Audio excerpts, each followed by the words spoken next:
I'm going to show you how to sew a buttonhole on the Viking Husqvarna s215 mechanical machine. Now, a couple things. One is that if you're going to do just one or two buttonholes or buttons, I would just probably hand sew them. It's probably easier, unless you have the machine set up and you're really confident about using the machine. When you do any type of hand sewing, always use some type of thread conditioner and protectant.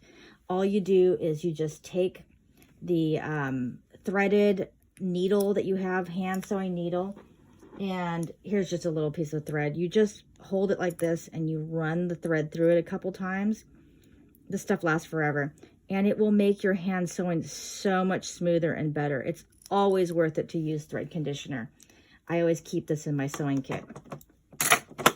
Now, if you're going to use the machine, or actually either way, regardless, you're going to not necessarily know this, but all buttons have a little tiny bit of play. So you never want to sew a button directly onto the fabric without a little bit of buffer. Now, with the machine, we have this thing called, I guess it's called a hump jumper or a jig, and it has two different sizes. It has a thick side and a thin side. It's the thin side that we use when we use it for buttonholing. So even if you're hand sewing, I think you could probably stick it under there and then sew it, and it gives, even though it looks that thick, when you take it out, I used it for this, you can see it barely does anything. It just gives you just enough movement, even movement, so that you can use this button more cleanly to get in and out, because it needs just a little tiny bit of play there to be workable.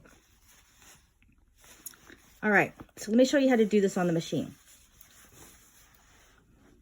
Now, the first thing you need to do with your machine is, sometimes I use the presser foot, sometimes I don't. I'm just going to take it out for this demo. I always put it back in its place.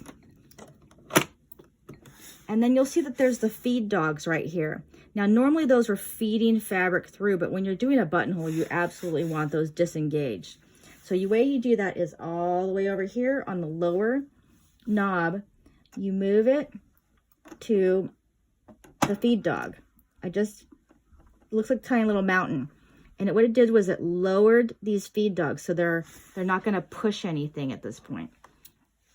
Okay, now what I'm going to do is I'm going to pick a button here, and buttons are kind of lumpy, so it takes a little bit to get it all aligned. In fact, I'm just gonna, for demo purposes, I think I'm just gonna do a bigger, flatter, or actually just a bigger one. Maybe I'll just choose one that's a little lighter colored so it's easier to see. Okay, so there's a big, relatively flat one. If it's not like that, you're going to have to hold it a little bit more. Now, here's my jig, or my hump jumper. I'm going to put it underneath, and you're going to do it not that way, not that way. You're going to do it sideways so that you don't interfere with and hit it. So I've got this all lined up. I'm going to put my, you want your stitch selector to be on zigzag. And it's the right, on this machine, it's the right side that controls the width. So the right one, always use your hand needle to kind of get this set up. And I went down, and then now as it's zigzagging, actually zigzagging left, I use my stitch width to say, oh, hey, the left one looks like it's about that wide. And this, with this particular button, it's 4, and I'm going to choose 4.5. And I'll go down with my hand, and I'll just test it a couple times. And you can actually use your hand wheel the whole time. But that looks good. Now I've got 4.5 for this one. I'm going to hold it all together and go ahead and use the machine. Now to finish it, I'm going to put it towards the right one, and I'm going to choose the stitch selector here, the width as 0, which is a lock stitch. And that will just lock it in place.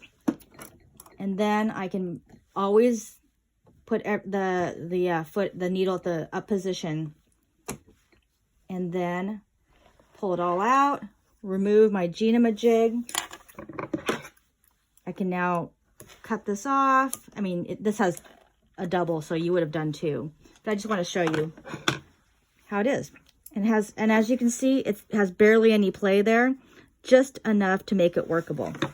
So that's how you do it. Now, the important thing to remember is that on this particular machine, when you want to re-engage the feed dogs after you're done sewing buttonholes, what you're going to do is on the stitch selector, you're going to put it back to, let's say, 2.5, which is pretty typical. And you'll say, oh no, look, the feed dogs aren't coming up.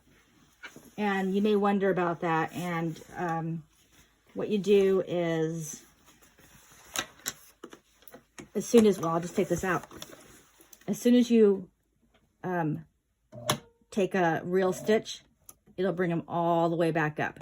So don't be worried if it doesn't come off just with the stitch selector change. You need to actually engage the machine, and in its first stitch, it will bring it back up.